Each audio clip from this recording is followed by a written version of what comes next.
दसी सर्प ने जब जाए पुकारी इंद्रमती अकुलाए, आपने तुरंत करी सहाय बिरहुली मंत्र सुनाने वाले। परमात्मा ने लीला की।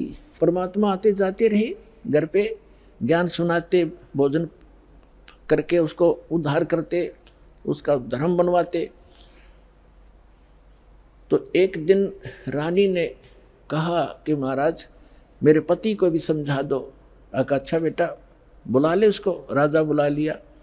परमात्मा लागे समझाने के भाई परमात्मा की भक्ति करनी चाहिए और ये राजपाट सदा नहीं रहता, एक दिन मृत्यु भी होएगी, परमात्मा की भक्ति करते रहना।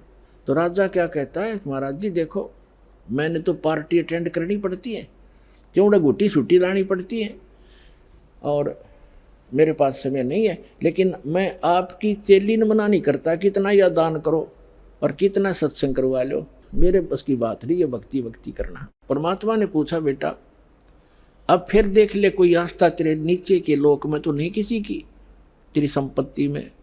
तो उसके मन में एक बात खटकेगी, लेकिन शरीर का जो पति है वो बहुत बड़ी आदमी था, यदि उसका कोई क्रेडिट बना हो इस काम का तो मेरी प्रार्थना है भगवान उसको भी शरण में लेना। 90 वर्ष की उम्र होगी थी और आते ही नीचे उतरा घोड़े से, नौकर आसपास खड़े, अंगरक्षक साथ थे, बाहर से आए थे और पलंग तक भी नहीं पहुंचा, गद गिरा और टट्टी पेशाब निकल गई। यम के दूत खड़े दिखाई दे, जबान बंद होगी, उसका टाइम आ गया, सेकंड भी नहीं दे, एक सांस भी नहीं दे काल तो, और खींच खींच कर सांस लग गया, टट्टी पेशाब निकल गई, नू आँखें फट गई।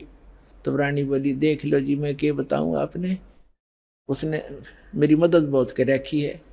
परमात्मा समझ गए कहाँ या के कहना चाहो है। तो कहने लगा बेटी मैं जाता हूँ। तो परमात्मा आकर प्रकट हो गए वहाँ उनके चौक में। कबीर साहब के आते ही यम के दूत ने हो गए, एकदम गायब हो गए।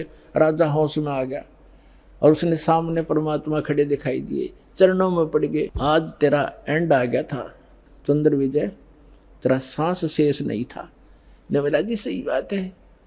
तो परमात्मा बोले अब क्या चाहिए तुझे? अगजी मैंने भक्ति दे दो, भक्ति दे दो, भक्ति करूँगा।